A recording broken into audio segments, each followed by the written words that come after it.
So I'm out of bonsai soil. I needed to make more, and I thought it'd be a good opportunity to create a video talking about my bonsai soil recipe. Everybody has a different recipe. This one's worked for me for a few years, and I've repotted some trees that have been in it, and they do well. I won't go into all the reasons right now about why to use bonsai soil. I'll just mention one, and the biggest one, or at least one of the most important reasons I like using bonsai soil is because it's hard to overwater your trees when they're in a nice porous open soil. If you use an open enough soil, it's almost impossible to overwater your trees because you need to water them daily or at least every few days. And I think a lot of people who struggle to keep plants alive in pots, bonsai and just other houseplants, it seems like a big cause of death for many plants is overwatering. So again, one of the big reasons is you won't overwater your bonsai trees, or at least it's a lot more difficult to overwater your bonsai trees when they're in a nice bonsai soil.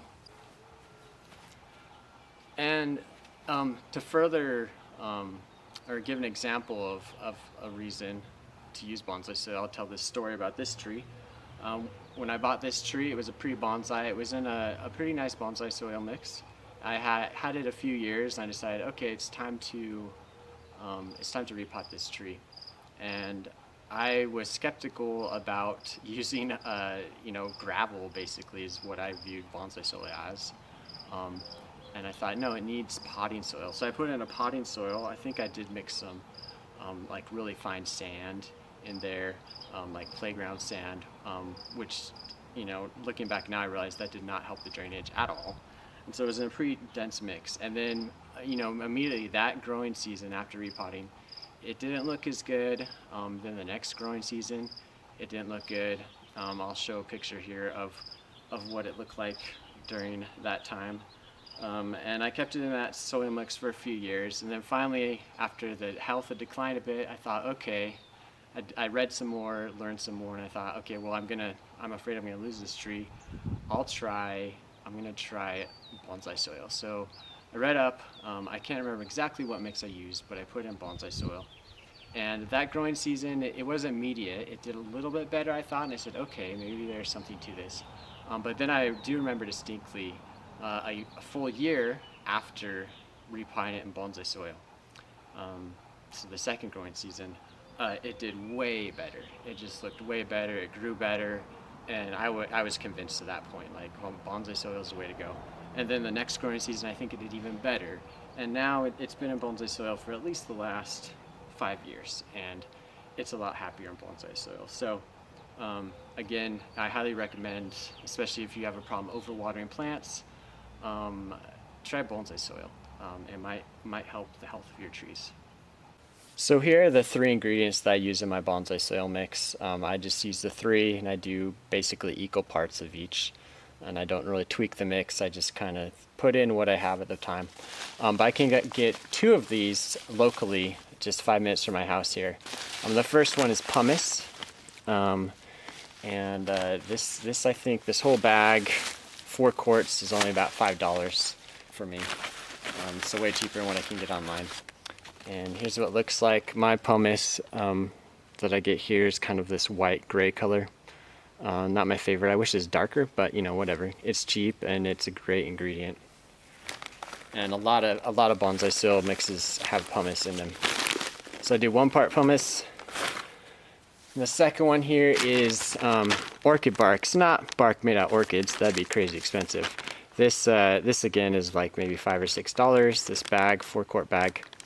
And not made out of orchids, actually made out of, let's see, ingredients. 100% fir bark. So it's just a really fine grade conifer bark. And I'll show you what that looks like. Great for potting orchids, but also for potting bonsai. So here's what it looks like. Smells really good. Love the way it smells. Ground conifer bark. So I do 1 part of that, and then this, and I think I've actually made some soil mixes. One batch I made, I just used those 2, and I think it was fine because I just didn't want to spring for this one, which is not locally bought. I got this from Eastern Leaf. in California, small turfus calcined clay, and I just put about an equal part of that. And this isn't too expensive, but I just couldn't find it locally.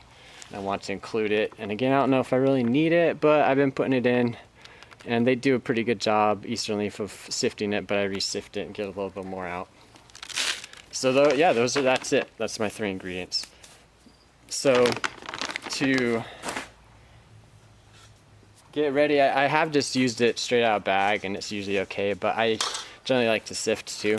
So I'll just demonstrate that. I won't go through the whole process, but I bought this sieve on Amazon, and I'm cheap, so I have like a window screen thing here that I think it's a screen door section. That's even finer than the finest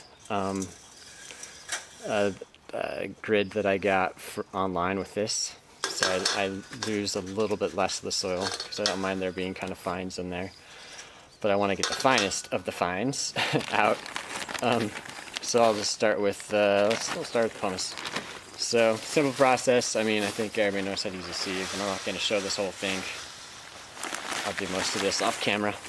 But I just pour some in, and then you shake it. And there's all these little fine particles falling out, and I actually catch those often.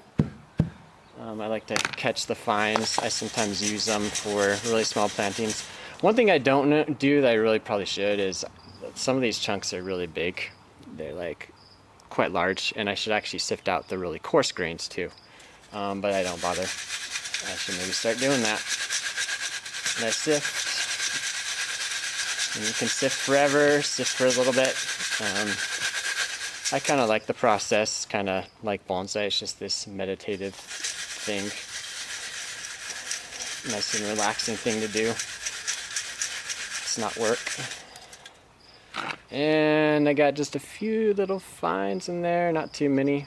And yeah, I just then I dump it in my bin here, and that's it.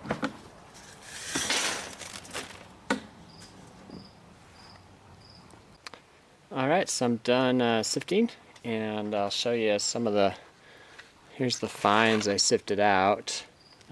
Just super kind of like dust, very fine.